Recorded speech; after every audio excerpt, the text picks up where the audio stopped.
आज मैं बना रही हूँ मज़ेदार इमली की खट्टी मीठी चटनी जो बहुत मज़े की बनती है। और आप इसको दही बड़ों के साथ दही बड़ों में भी यूज़ कर सकते हैं, फ्रूट चाट में भी यूज़ कर सकते हैं और किसी भी आप उस गोलगप्पों में यूज़ कर सकते हैं। तो आज हम मज़ेदार सी बनाएंगे इमली की खट्टी मीठी चटनी।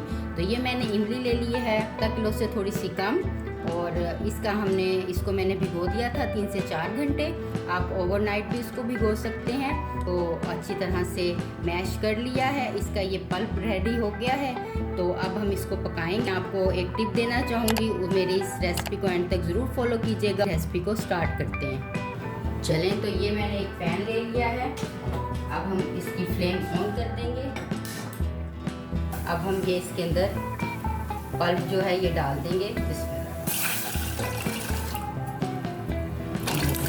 ये हमने इसके अंदर सारा पल्प डाल दिया। नमक ऐड नहीं करेंगे क्योंकि ये जो मेरे पास इमली है इसके अंदर ऑलरेडी नमक है, तो मैं नमक ऐड नहीं करूँगी। ये मैंने ले लिया है 1 खाने का चम्मच चिली पाउडर, ½ टीस्पून ज़ीरा भुना हुआ कुटा हुआ, कलर ले लिया है मैंने, ये ऐड कर देंगे ताकि हमारी जो चटनी है वो बहुत ज़बरदस्त कलर की बन जाए। और इसमें ऐड कर देंगे शुगर, ये ½ कप से ज़्यादा है, ये ऐड कर देंगे इसके अंदर। अब हम इसको मिक्स कर लेंगे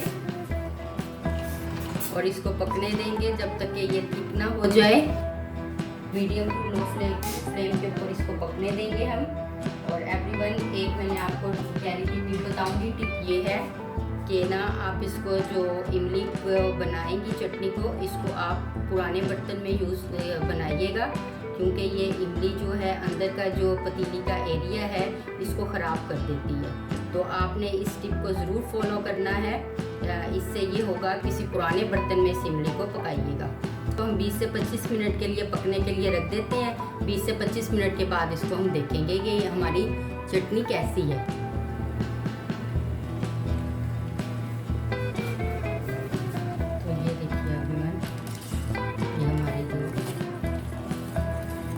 चटनी है ये तकरीबन बनकर रेडी हो गई है। ये देखिए कितनी थिक हो गई है ये। तो ये देखिए एवरीवन, ये हमारी चटनी बनके रेडी हो गई है। और थिक नहीं करेंगे, जब ये ठंडी हो जाएगी तो ये और ज़्यादा थिक हो जाएगी। तो ये हमारी मज़ेदार सी चटपटी सी चटनी बिल्कुल रेडी है। अब हम इसको ठंडा होने के लिए हमने फ्लेम ऑफ कर दी है।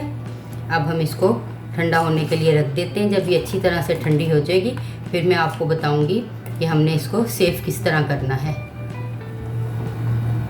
ये हमारी जो इमली हमने ठंडी करने के लिए रखी थी, ये हमारी इमली की सॉस बनाई है, ये हमारी ठंडी हो गई है।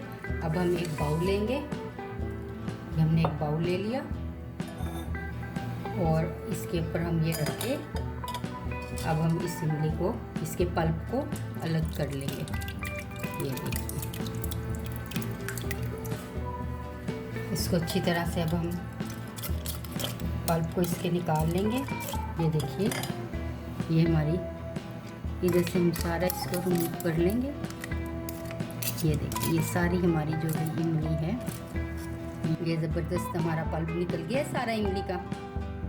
अब हम इसको क्या करेंगे, इसको हम सेव करने के लिए ये हमने जार ले लिया है। ये देखिए, इसके ऊपर ये रख के हम इस जार के अंदर निकाल लेंगे इसको। ये देखिए, बिस्मिल्लाह। ये देखिए,